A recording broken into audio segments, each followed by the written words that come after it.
I think it's good. Hey, before I begin, this last month I've been doing my own little share of hosting these open mics, helping some people out. And so I know a little bit more now the kind of work it takes to put these events on. And so can we just give a big round of applause to George back there? He does this every month, dragging all this equipment in. I'm lucky because I'm just subbing. So after Keltoy, I am done hosting open mics for a while. Actually not. Speaking of hosting open mics, I have a great kind of relationship with this place called the Royal Cinema Lounge in Joplin. It's down on Broadway, if you have been there. And I did an open mic there back in June, and then the lady who was doing it couldn't do it anymore. And so I reached out and I said, well, I have a PA. I would be happy to, and I now have some experience hosting open mics. I'd be happy to do it. And they took me up on it. So I will be hosting an open mic on September 30th. It's 2 weeks from today. It's the last Tuesday of September. We'll start it at 6:30 there in Joplin. So I know it's a bit of a drive, but try to go a little bit early. And any of you who show up, I will make sure you get on. So I just wanted to let you know that. So. All right, my first song today is mostly a true story, and as my wife likes to say, never let the truth get in the way of a good story. So this song is called Room of My Own.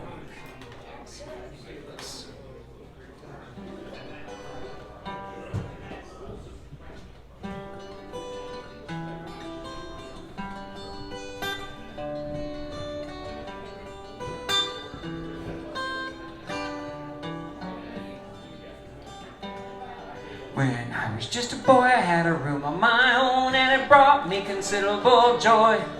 And my sisters had to share, which wasn't really fair, but I was the only boy. Oh, I was the only boy, oh boy, oh, I was the heir to the throne. And my sisters had to share, which wasn't really fair, but I got a room of my own. Well, my sisters did raise a mighty big fuss, so you should have heard them vent.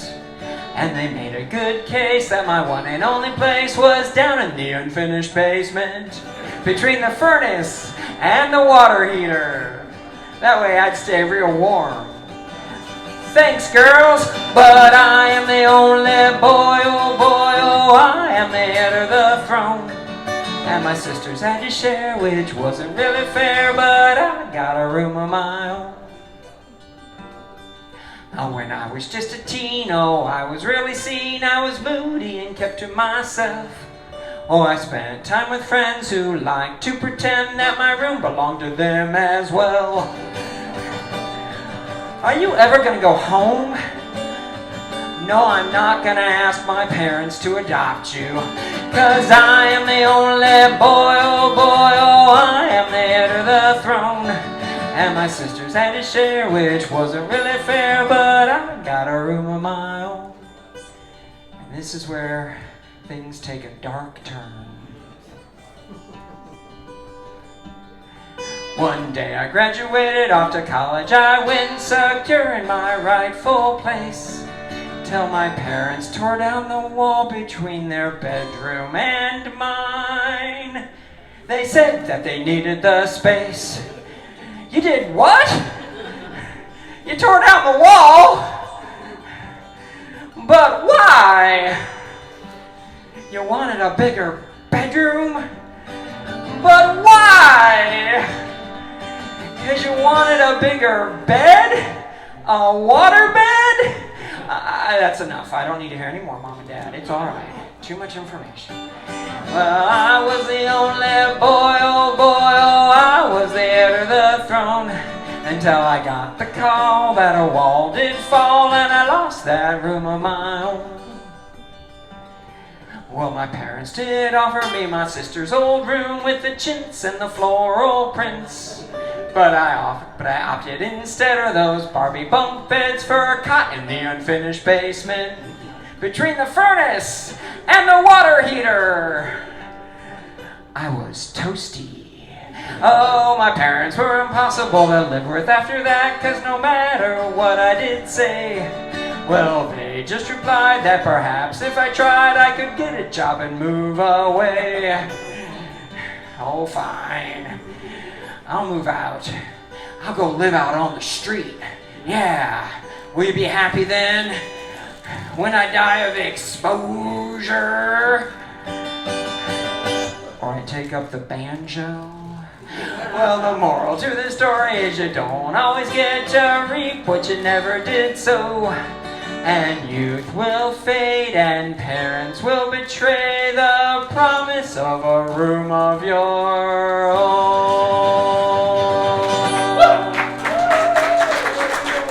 But I was the only boy, oh boy, oh, I was heir to the throne. But my sister had a share, which wasn't really fair, but I got a room of my own. Woo! Thank you very much.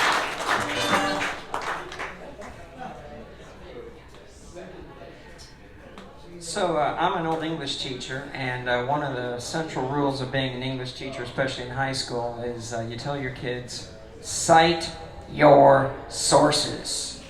So when I ripped off this piece of classical music inside of my head, I heard, cite your sources. And so I call this song Pachelbel.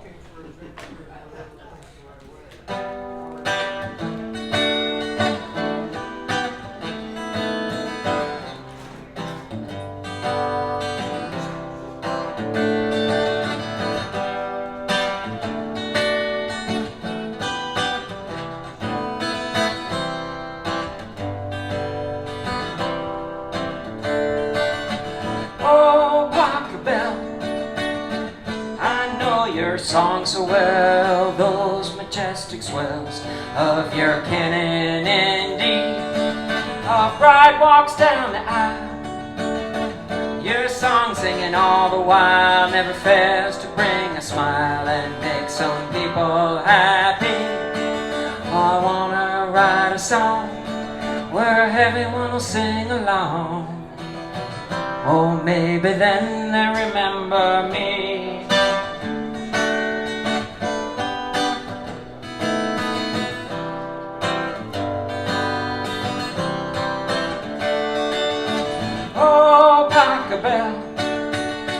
The ringing of those church bells weaves a spell with your canon in D.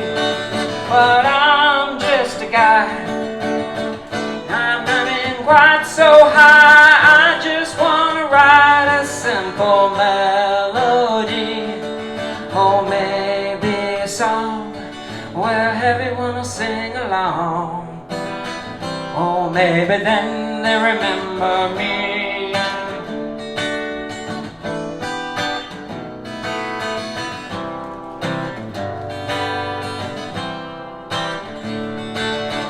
Oh, Pachelbel, could you possibly tell me the secret of your immortality? 'Cause I'm still alive, but I strive to write something that'll outlive me. Oh, maybe a song where everyone will sing along. Oh, maybe then they remember me. Oh, maybe then I'll be happy.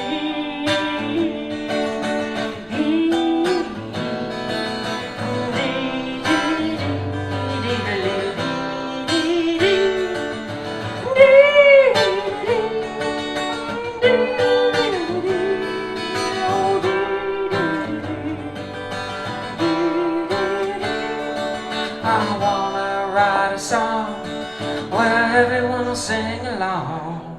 I wanna write a song where everyone will sing along. Oh, I wanna write a song where everyone will sing along.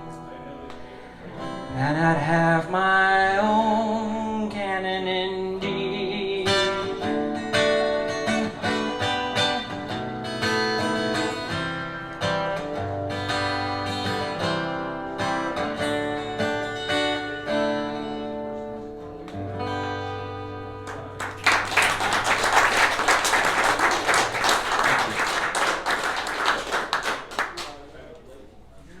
before I play this next song, one quick little announcement. Because we moved our song circle to the Art Walk, 6 to 8 p.m. this Saturday, that left a vacancy at the farmers market. And Keller and Kayla, the two lovely young people who run the farmers market, reached out to me.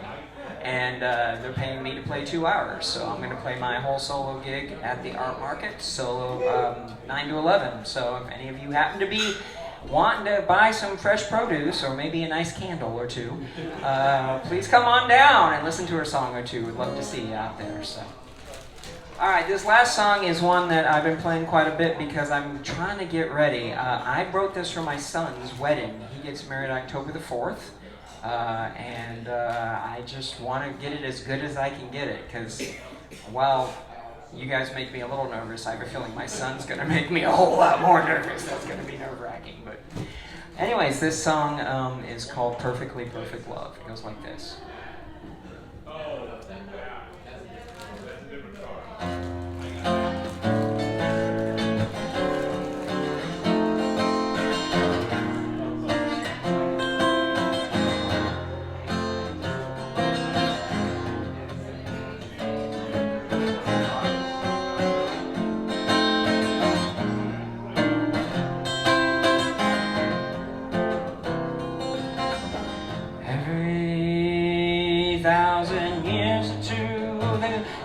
Creates a couple just like you, so perfectly paired, so perfectly true, a perfectly perfect love.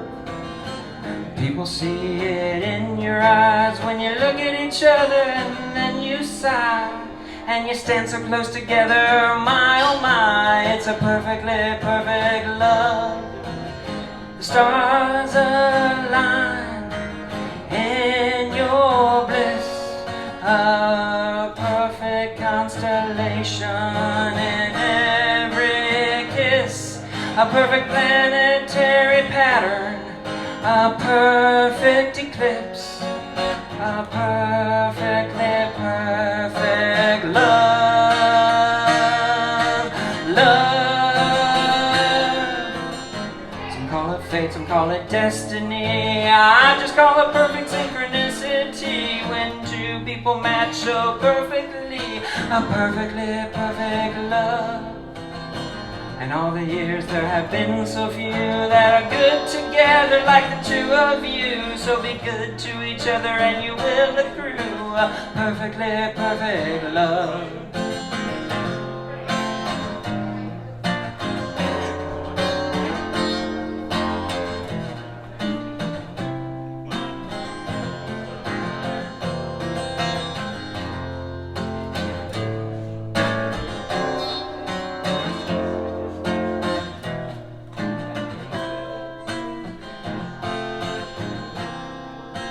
When you kiss, when you smile,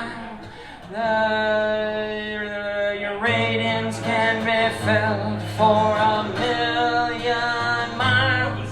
A universality that's always in style. A perfectly perfect love.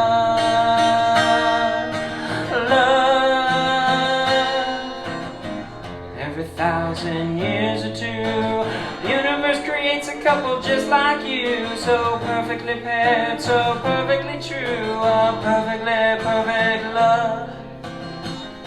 And all the years there have been so few, so good together as the two of you. So be good to each other and you will accrue a perfectly perfect love.